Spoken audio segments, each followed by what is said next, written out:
안녕하세요. 주권연구소 개건연구원 신은섭입니다.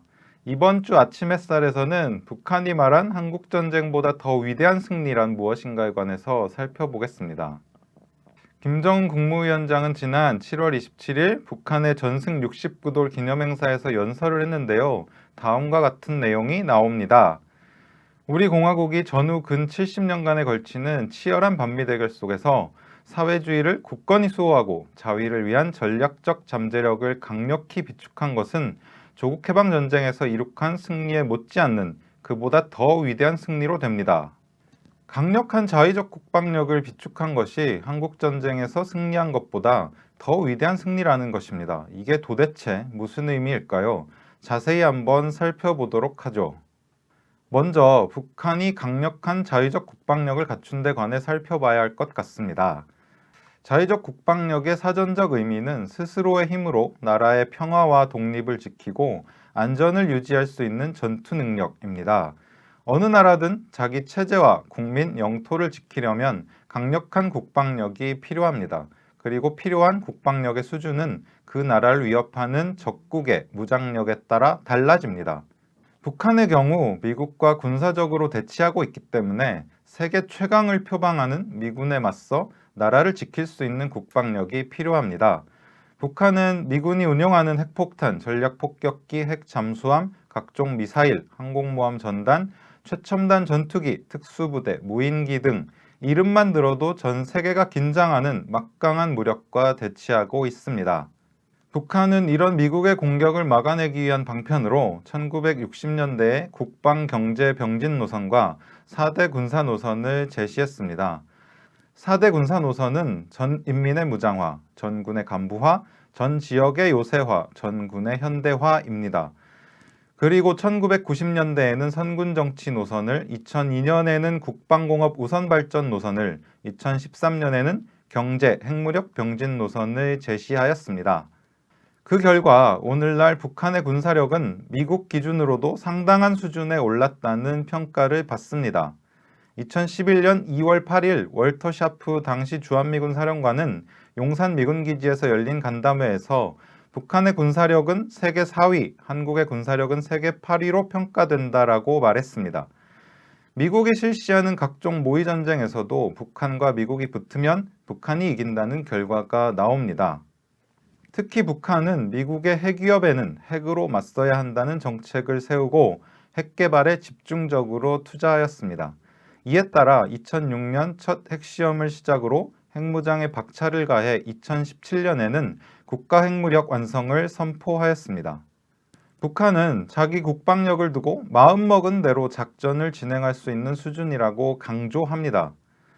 첫 잠수함 발사 탄도미사일 시험 발사 직후인 2015년 5월 18일 노동신문은 논설에서 적대 세력들을 임의의 수역에서 타격 소멸할 수 있는 세계적 수준의 전략 무기를 가지게 됐으며 마음먹은 대로 수중작전을 진행할 수 있게 됐다라고 평가했습니다. 2016년 5월 7일 노동당 7차 대회 사업총화보고에서 김정은 국무위원장은 정밀화, 경량화, 무인화, 지능화된 우리식의 첨단 무장 장비들을 마음먹은 대로 만들어내고 있다고 하였습니다. 우리식이라는 표현에서 북한이 자신이 세운 작전 계획에 알맞은 첨단 무기를 생산하고 있다는 것을 알 수 있습니다. 또 2016년 9월 9일 북한 핵무기연구소는 소형화, 경량화, 다종화된 보다 타격력이 높은 각종 핵탄두들을 마음먹은 대로 필요한 만큼 생산할 수 있게 됐다고 발표했습니다. 북한은 같은 해 10월 23일 노동신문 기사에서 전후방이 따로 없이 입체전이 벌어지는 현대전에서 전략 핵무기 사용은 실질적으로 어렵다면서 군사적 목적을 성과적으로 달성하자면 여러 가지 종류의 핵무기를 만들어야 한다고 했습니다. 즉, 실전에서 쓸 수 있는 다양한 종류의 핵미사일을 필요한 만큼 생산할 수 있다는 겁니다. 2021년 1월 노동당 8차 대회 사업총화보고에서 김정은 국무위원장은 조선노동당식 전략무기의 탄생이라는 표현을 썼습니다. 또 화성포 계열의 중거리 대륙간 탄도 로켓들과 북극성 계열의 수중 및 지상발사 탄도 로켓들이 특유한 작전적 사명에 맞게 우리식으로 탄생하였다고도 했습니다. 이를 통해서도 북한은 자신이 마음먹은 대로 전략 전술을 운용할 수 있는 무기 체계를 완비하였다는 것을 알 수 있습니다. 이런 북한의 표현은 마치 원 없이 하고 싶은 것을 다 할 수 있다는 것 같습니다. 다음으로는 북한이 말하는 한국전쟁의 승리에 관해 살펴보려고 합니다. 북한은 자신이 한국전쟁에서 승리했다고 이야기합니다. 그들이 말하는 승리의 내용은 크게 세 가지입니다. 북한은 미국의 침략으로부터 자신의 자주권과 영토를 지켜낸 것을 가리켜 승리라고 말합니다. 북한은 한국전쟁을 미국이 소련, 중국을 포위하기 위해 북한을 점령하려 벌인 침략전쟁으로 인식합니다. 앞서 언급한 7.27 연설에서도 김정은 국무위원장은 한국전쟁을 우리 공화국에 있어서 영토와 인민을 사수하기 위한 생사존망의 조국방위전이라고 설명했습니다. 당시 북한은 일제로부터 해방된 지 5년, 정부를 수립한 지 2년밖에 되지 않은 신생국가였습니다. 반면 미국은 2차 세계대전에서 승리했으며 본토를 공격받지 않아 군수시설을 고스란히 간직한 상태였습니다. 그리고 유일하게 핵무기를 실전에서 사용한 경험이 있는 당시 세계 최강의 군사대국이었습니다. 게다가 미국과 유일하게 대적할 만한 능력을 갖춘 소련은 한국전쟁에 공식 참전하지 않았으며 유일하게 직접 군사적으로 북한을 지원한 중국은 국공내전을 끝내고 정부를 수립한 지 1년밖에 되지 않은 상황이었습니다. 그렇기 때문에 미군이 한국전쟁에 참전했을 때 북한이 이길 거라고 생각한 사람은 거의 없었습니다. 그러나 결과적으로 한국전쟁은 애초에 경계선이었던 38선에서 크게 벗어나지 않은 군사분계선에서 멈췄습니다. 미국의 침략이라는 북한의 시각으로 볼 때 자신의 주권과 영토를 지켰기 때문에 승리인 겁니다. 그것도 압도적인 군사력의 차이에도 불구하고 승리했으므로 결코 평범한 승리가 아닙니다. 북한이 정전협정 체결일인 7월 27일을 전승기념일로 지정하고 크게 기념하는 이유도 여기에 있습니다. 또 북한은 냉전 시기 양대 진영의 첫 전쟁에서 미국 측을 꺾어 내리막길을 걷게 만든 것이 승리라고 말합니다. 2차 세계대전 이후 세계는 미국과 소련을 축으로 하여 양대 진영으로 갈라졌고 냉전이 시작되었습니다. 그리고 냉전 시기 처음으로 양대 진영이 충돌한 전쟁이 바로 한국전쟁입니다. 미국은 영국, 캐나다, 호주, 프랑스 등 자신을 추종하는 15개국 군대를 묶어 전쟁에 뛰어들었습니다. 여기에 한국까지 포함하면 17개 나라의 연합군이 한편에 있었습니다. 그 반대편에는 북한이 있었고 중국은 정규군이 아닌 인민지원군이라는 형태로 참전했습니다. 한마디로 한국전쟁은 내전이 아닌 국제전의 성격을 띠고 있었던 겁니다. 북한은 17개국 연합군의 침략을 막아내고 승리하였다고 주장합니다. 김정은 국무위원장도 7.27 연설에서 조선전쟁에서 미 제국주의와 그의 동맹국 군사력은 심대한 패배를 당한 것이라고 주장했습니다. 나아가 미 제국주의자들의 세계 재패 전략 실행을 저지시키고 새로운 세계대전을 막아 인류 평화를 수호하였다고 했습니다. 한국전쟁에서 미국이 입은 피해는 막대했습니다. 3년의 한국전쟁 기간 14만 명 가까운 미군이 사상 실종, 포로되었고 막대한 전쟁 물자를 소모했습니다. 미국 내에서는 한국전쟁에 대한 반대 여론이 빗발쳤고 공화당의 아이젠하워 후보가 한국전쟁 종전을 선거 공약으로 내세워 민주당 후보를 10% 이상 따돌리는 압승을 거두며 대통령에 당선되기까지 했습니다. 한국전쟁이 미국 민주당의 20년 장기 집권을 끝낸 셈입니다. 2차 세계대전 직후 미국은 전 세계 국민 총생산의 50%를 차지하며 자본주의 진영을 이끌었지만 한국전쟁 이후 미국의 패권은 끊임없이 추락하였습니다. 1957년 스푸트니크 충격, 1971년 금태환 정지선언, 1973년 베트남 전쟁 패전, 1980년대 쌍둥이 적자, 2008년 서브프라임 모기지 사태, 2021년 아프가니스탄 철수 등은 미국의 추락을 보여주는 상징적 사건들입니다. 북한은 또한 한국전쟁을 거치며 영웅세대, 영웅인민이 탄생한 것이 승리라고 말합니다. 김정은 국무위원장은 7.27 연설에서 소박하고 평범했던 인간들이 자기의 것을 지켜 죽음도 불사하고 나설 때 어떤 놀라운 기적이 창조되는가를 한국전쟁에서 똑똑히 보여주었다고 하였습니다. 그러면서 한국전쟁 참전자들이 한생 발휘해온 충실성과 용감성, 애국심은 오늘 수천만 인민들 속에 그대로 높디고 있으며 1950년대 준엄한 포화 속에서 탄생한 위대하고 우수한 그 특질을 자기의 유전성으로 가졌기에 우리 혁명은 세대를 이어서 그 어떤 어려움 속에서도 좌절도 후퇴도 없이 자기 위협을 자기의 힘으로 구람없이 개척해 나가고 있는 것이라고 강조하였습니다.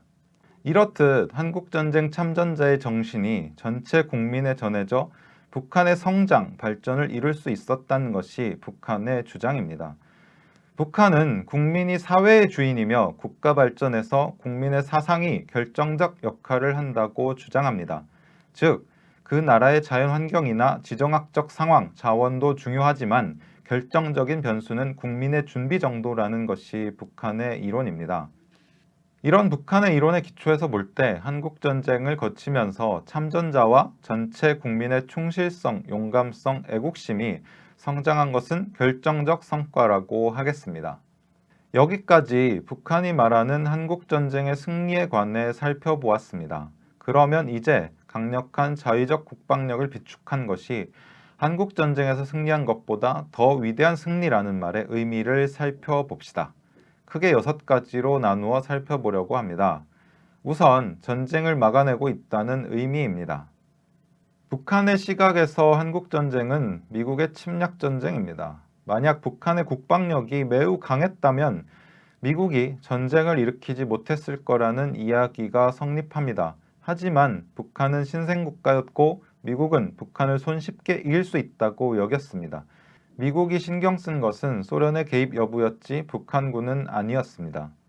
하지만 지금 북한은 미국 본토를 핵으로 공격할 수 있는 능력을 갖추었기 때문에 미국이 전쟁을 일으킬 수 없습니다. 김정은 국무위원장은 2021년 10월 11일 국방발전전람회 연설에서 전쟁 그 자체를 방지하고 국권 수호를 위해 말 그대로 전쟁 억제력을 키우는 것이라며 우리의 주적은 전쟁 그 자체라고 강조하였습니다. 북한의 처지에서 전쟁하는 것보다는 전쟁을 방지하는 게 더 큰 성과인 것입니다. 북한이 자신의 강력한 자위적 국방력으로 전쟁을 막을 수 있다고 이야기할 때 주로 쓰는 표현이 바로 내 나라의 푸른 하늘입니다. 이건 1986년 발표된 노래의 제목인데요. 2005년 4월 어느 날 김정일 국방위원장은 내가 가요 내 나라의 푸른 하늘을 그토록 사랑하는 것은 이 노래에 내 나라의 푸른 하늘을 영원히 선군의 총대로 지켜가려는 나의 신념과 조국 수호의 의지가 그대로 반영되어 있기 때문입니다. 라고 하였다고 합니다. 북한은 2006년 3월 9일 최고인민회의 상임위원회 정령을 통해 예술공연 내 나라의 푸른 하늘에 김일성상을 수여한 바도 있습니다. 다음으로는 전선이 한반도가 아닌 미국에 그어진다는 의미입니다. 전쟁은 한쪽이 아무리 강력한 전쟁 억지력을 갖춘다고 해도 여러 변수에 의해 발발할 수 있습니다. 당장 윤석열 대통령이 북한이 미국 본토를 핵으로 공격할 수 있다는 것이 어떤 의미를 가지는지 이해하지 못하는 듯한 모습을 보이는 것도 변수가 될 수 있습니다. 윤석열 대통령은 선제 타격을 주장하고 있는데요. 이에 관해 김정은 국무위원장은 7.27 연설에서 윤석열 정권이 선제적으로 우리 군사력의 일부분을 무력화시키거나 부술 수 있다고 생각한다면 천만에 그러한 위험한 시도는 즉시 강력한 힘에 응징될 것이며 윤석열 정권과 그의 군대는 전멸될 것이라고 경고하였습니다. 전쟁이 발발했을 때 전선이 어디에 형성될 것인지는 중요한 문제입니다. 한국전쟁 때는 전선이 한반도 안에 머물렀고 이 때문에 남북 모두가 엄청난 피해를 입었습니다. 군인과 민간인 100만 명 이상이 희생됐으며 국토 전체가 초토화되었습니다. 그런데 만약 오늘날 전쟁이 발발한다면 전선이 한반도 안에 그어진다고 볼 수 없습니다. 북한은 대륙간 탄도미사일을 공개한 후 기회가 있을 때마다 미국 본토 전역이 사정권 안에 든다고 강조하였습니다. 2017년에는 괌 포위 사격을 경고하기도 했습니다. 잠수함 발사 탄도미사일도 해외 미군 기지와 미국 본토를 공격할 수 있는 무기입니다. 50년 전 한국전쟁 때와 달리 미국 본토를 직접 공격할 수 있다는 점에서 북한이 크게 발전했다고 할 수 있습니다. 다음으로는 통일전쟁이 가능하다는 의미입니다. 북한은 2017년 4월 22일 노동신문 논평 도발에는 정의의 조국 통일대전으로 대답해 나설 것이다 해서 만일 미국이 우리 공화국의 무진막강한 위력을 망각하고 도발적인 망동을 부리며 우리를 조금이라도 건드린다면 우리 천만 국민은 천금을 주고도 살 수 없는 기회를 절대로 놓치지 않고 조금도 주저함이 없이 정의의 조국 통일대전을 개시할 것이다 라고 주장했습니다.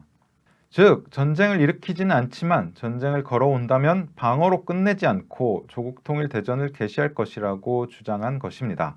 북한은 한국전쟁에 관해서도 이승만 정권이 쳐들어왔지만 반격하여 통일을 시도한 것으로 설명합니다. 그러나 당시에는 미국의 참전으로 북한의 통일 시도는 성공하지 못했습니다. 하지만 지금은 그때와는 다르다는 게 북한의 생각입니다. 북한은 위의 논평에서 우리의 위력한 선제 타격 수단들은 공화국 남반부의 작전지대 안에 군사 대상물들과 미국의 반공화국 침략 책동에 동조하는 추종국가의 관련 시설들, 태평양 작전지대 안의 미제 침략군 기지들은 물론 미국 본토까지도 조준경 안에 잡아넣고 순간에 초토화해버릴 수 있게 항시적인 발사 대기 상태에 있다고 구체적으로 밝혔습니다. 즉, 한국 내 군사시설, 일본 내 군사시설, 괌과 하와이의 미군기지, 미 본토를 동시에 공격한다는 것입니다. 한편 김정은 국무위원장은 4월 25일 조선인민혁명군 창건 90돌 경축 열병식 연설에서 우리가 결코 바라지 않는 상황이 조성되는 경우에까지 우리의 핵이 전쟁 방지라는 하나의 사명에만 속박되어 있을 수는 없습니다. 어떤 세력이든 우리 국가의 근본 이익을 침탈하려 든다면 우리 핵무력은 의외에 자기의 둘째가는 사명을 결단코 결행하지 않을 수 없을 것입니다. 라고 하면서 우리 군사력의 기본을 이루는 핵무력을 질량적으로 강화하여 임의의 전쟁 상황에서 각이한 작전의 목적과 임무에 따라 각이한 수단으로 핵 전투 능력을 발휘해야 한다고 하였습니다. 이걸 종합해보면 북한은 전쟁이 발발하는 순간 위에 열거한 공격 대상들에 핵미사일을 쏟아부을 구상임을 짐작할 수 있습니다. 보통 다른 핵보유국들은 핵무기를 쉽게 사용하지 못합니다. 지금까지 유일하게 실전에서 사용된 핵무기는 2차 세계대전 막바지에 미국이 일본에 떨어뜨린 2기의 핵폭탄입니다. 이후 한국전쟁, 베트남 전쟁부터 최근의 우크라이나 전쟁까지 수많은 전쟁이 있었지만 미국, 러시아 등 핵보유국은 핵무기를 사용하지 않았습니다. 핵무기의 폭발력이 너무 강해서 실전에서 사용하기에는 여러 제약이 있기 때문입니다. 예를 들어 미국이 보유한 가장 작은 위력의 핵무기 폭발력은 0.3킬로톤인데요. 축구장 270개 면적을 초토화할 수 있는 위력입니다. 이런 폭발력의 무기를 사용하면 민간인에게도 엄청난 피해를 주게 됩니다. 반면 미국이 자랑하는 단거리 미사일 에이테킴스는 한 발이 축구장 3, 4개 정도를 초토화합니다. 이에 따라 북한은 실전에서 사용할 수 있는 초소형, 초정밀 전술핵 무기를 개발해 자유롭게 운용하려는 것으로 추정됩니다. 재래식 미사일보다는 강하지만 민간인 피해를 최소화할 정도의 폭발력을 가진 핵탄두를 초대형 방사포에 장착해 수백 발을 발사한다면 어떻게 될까요? 용산 대통령 집무실, 평택 미군기지, 한미연합군 지휘소 탱고 등의 그 면적에 따라 한 발에서 10발씩 떨어뜨리면 한미연합군은 순식간에 무력화될 겁니다. 이후 10만 명이 넘는 특수부대가 신속히 전국에 산계하고 지상군이 내려오는 식으로 북한이 주장하는 조국 통일대전이 전개될 수 있습니다. 다음으로는 피해를 최소화한다는 의미입니다. 북한의 조국 통일대전 계획이 있다 하더라도 미국의 공격으로 엄청난 피해를 볼 것이 예상된다면 전쟁을 수행하기 쉽지 않을 겁니다. 한국전쟁 때는 북한도 엄청난 피해를 보았습니다. 수많은 목숨을 잃었고 도시에는 멀쩡한 건물이 거의 남지 않았으며 산업시설도 대부분 파괴되었습니다. 북한을 석기시대로 돌려놓았다고 미국이 장담할 정도였으니까요. 당시 북한은 너 죽고 나 죽자는 비장함을 가지고 싸웠습니다. 따라서 지금 북한이 조국 통일대전에 자신감이 있다면 상대방을 전멸시키면서도 자신은 피해를 최소화할 계획이 이미 세워져 있다고 봐야 할 것입니다. 미국이 이라크전을 치를 때 미 본토의 국민은 텔레비전으로 영화나 게임을 즐기는 것처럼 전쟁을 지켜봤다고 합니다. 자기들은 공격받을 위험이 없기 때문에 가능한 모습입니다. 당사자 입장에서는 당연히 이런 전쟁 양상을 선호하고 추구할 것입니다. 2021년 10월 11일 개막한 국방발전전람회 자위 2021을 살펴보면서 굉장히 독특한 장면을 발견할 수 있었습니다. 김정은 국무위원장이 주요 간부들과 마주 앉아 생맥주를 마시며 담소를 나누는 장면이었습니다. 일부 간부는 담배도 피우고 있었습니다. 상당히 여유롭고 편안한 분위기였습니다. 우리는 흔히 축구 또는 야구 구경을 하거나 일과를 끝내고 저녁에 쉬면서 생맥주를 마십니다. 위의 장면에서 김정은 국무위원장과 간부들은 마치 막강한 무기들을 만족스럽게 바라보며 즐기는 듯 보입니다. 전쟁을 하더라도 자신은 피해를 받지 않고 공격만 할 수 있으니까 여유를 즐기면서 하겠다는 것을 상징적으로 보여주는 것 같기도 합니다. 김정은 국무위원장은 4.25 연설에서 어떤 세력이든 조선민주주의인민공화국과의 군사적 대결을 기도한다면 그들은 소멸될 것이라고 하였습니다. 미국을 염두에 둔 표현으로 보입니다. 또 7.27 연설에서는 윤석열 정권과 그의 군대는 전멸될 것이라고도 하였습니다. 결국 북한은 나는 안전, 미국은 소멸, 윤석열은 전멸 이렇게 세 가지를 구상하고 있으며 또 실현할 능력도 있다고 주장하는 것으로 보입니다. 이것이 그들의 시각에서는 더 위대한 승리라고 볼 수 있겠습니다. 다음으로는 미국은 완전히 파멸한다는 의미입니다. 북한은 자신이 한국전쟁에서 승리하였고 그것이 미국이 내리막길을 걷는 시발점이 되었다고 주장합니다. 그런데 이제 다시 전쟁하게 된다면 북한은 미국 본토에 핵미사일을 쏟아부어 완전히 파멸시킬 수 있다고 보는 듯합니다. 지금껏 제대로 된 본토 공격을 받아본 적 없는 미국은 핵미사일 공격을 받는 순간 엄청난 정치, 경제, 사회적 혼란을 겪게 될 것입니다. 그리고 국제사회에서의 패권도 순식간에 무너져 내릴 것입니다. 그래서 소멸이라는 표현도 사용한 것으로 보입니다. 이것 역시 북한이 더 위대한 승리를 이야기하는 이유라고 볼 수 있습니다. 다음으로는 전략국가의 지위를 굳힌다는 의미입니다. 한국전쟁으로 북한은 전 세계에 강한 인상을 남겼습니다. 전쟁 전까지는 존재 자체도 거의 알려지지 않은 신생국가였는데 미국을 중심으로 한 17개국 연합군을 상대로 싸워 영토를 지켜냈으니 세계가 놀랄만도 했습니다. 이를 통해 북한의 위상은 올라갔지만 그렇다고 국제사회에 북한의 영향력이 결정적으로 작용할 만큼은 아니었습니다. 2017년 11월 29일 북한이 국가 핵무력 완성을 선포한 다음 김정은 국무위원장은 2017년 12월 21일 5차 세포위원장 대회 개막사에서 전략국가라는 표현을 처음 사용하였습니다. 전략국가란 국제사회에 강한 영향력을 미치는 나라, 세계 정세를 주도하는 나라를 의미합니다. 한국전쟁 당시와 비교하면 엄청난 차이라고 하겠습니다. 핵무기가 있다고 전략국가가 되지는 않습니다. 예를 들어 인도와 파키스탄도 핵 보유국이지만 전략국가로 보지는 않습니다. 반면 북한은 핵무기를 수단으로 미국을 상대하고 중국, 러시아 같은 강대국도 움직이는 등 국제 질서 변화에 강한 영향력을 행사하고 있습니다. 북한이 2017년 국가 핵무력 완성을 선포한 다음 2018년 미국의 정상회담을 제안하자 그간 북한을 국가로 존중하지 않고 대화도 회피하던 미국이 기다렸다는 듯 화답했습니다. 전 세계의 이목은 사상 최초의 북미 정상회담에 쏠렸습니다. 이 상황에서 북한이 중국에 정상회담을 제안하자 북한의 핵 개발을 막아보겠다며 험악한 분위기를 조성하던 중국도 전제 조건 없이 재빨리 화답했습니다. 그 뒤로도 전 세계는 북한의 행보를 주목했습니다. 심지어 2020년에는 신년사를 발표하지 않은 것이 언론에 대서특필되기도 하였습니다. 북한은 지금도 이 정도인데 만약 전쟁이 일어나서 자기는 피해를 보지 않은 채로 미국을 무너뜨리고 순식간에 통일을 이룬다면 그야말로 세계가 충격에 빠질 것이라고 생각할 겁니다. 이후 세계는 미국을 무너뜨린 북한과 어떻게든 손을 잡고 북한에서 하나라도 더 배우고 도움을 받으려고 애를 쓸 것으로 북한은 예상하는 듯합니다. 2016년 1월 6일 북한은 첫 수소폭탄 시험에 성공했다면서 김정은 국무위원장의 2015년 12월 15일자 최종 명령서 서명을 공개했습니다. 여기에는 온 세계가 주체 핵강국 사회주의 조선 위대한 조선노동당을 우러러보게 하라는 문구가 적혀 있었습니다. 온 세계가 북한을 우러러보게 하라는 것입니다. 이와 비슷한 문구가 김일성 종합대학 전자도서관에도 있습니다. 김정일 국방위원장이 2009년 12월 17일 보내준 친필 명제인데요.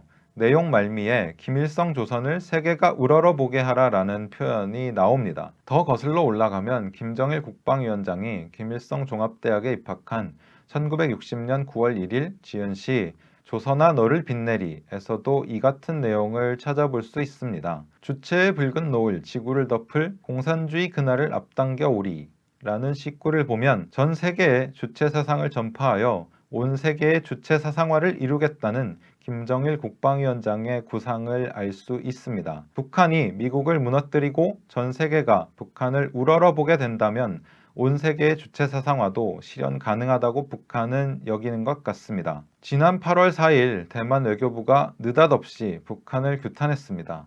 중국의 대만 포위 사격이 북한을 본보기로 따른 것이라는 이유에서입니다. 하지만 북한뿐 아니라 세계 여러 나라가 미사일을 시험 발사합니다. 대만이 유독 북한을 콕 집어서 규탄한 것은 북한이 2017년 괌 포위 사격을 경고한 적이 있기 때문일 것입니다. 벌써 이런 반응이 나오는데 만약 북한이 미국을 무너뜨려 제국주의의 최종 마침표를 찍는다면 북한식이 널리 퍼져 국제 표준이 되고 친미 국가들은 여기저기서 비명을 지를 것으로 보입니다. 이런 6가지 이유로 김정은 국무위원장은 강력한 자위적 국방력을 비축한 것이 한국전쟁에서 승리한 것보다 더 위대한 승리라고 이야기한 것으로 추론됩니다. 이번 아침 햇살은 여기까지입니다. 시청해주셔서 고맙습니다. 2018년 세 차례 남북 정상회담이 있고 나서 김정은 국무위원장을 직접 만나본 사람들의 여러 이야기를 들을 수 있었습니다. 하지만 한 사람을 한두 번 만나서 그 사람의 참모습을 다 알기란 쉽지 않습니다. 여기 김정은 국무위원장과 오랜 시간 함께한 친구들의 이야기를 들어봅시다. 그것도 무려 외국인 친구입니다. 김정은 국무위원장의 스위스 유학 시절 단짝이었던 주앙 미카엘로, 김정은 국무위원장의 생일에 축하 노래를 불렀던 코트의 악동 데니스 로드먼, 김정은 국무위원장이 어린 시절부터 함께 지낸 요리사 후지모토 겐지. 이들이 전하는 김정은 국무위원장의 숨겨진 면모 그리고 우정을 만나보세요. 김정은 국무위원장과 친구들, 주요 서점에서 만나볼 수 있습니다. 도서출판 615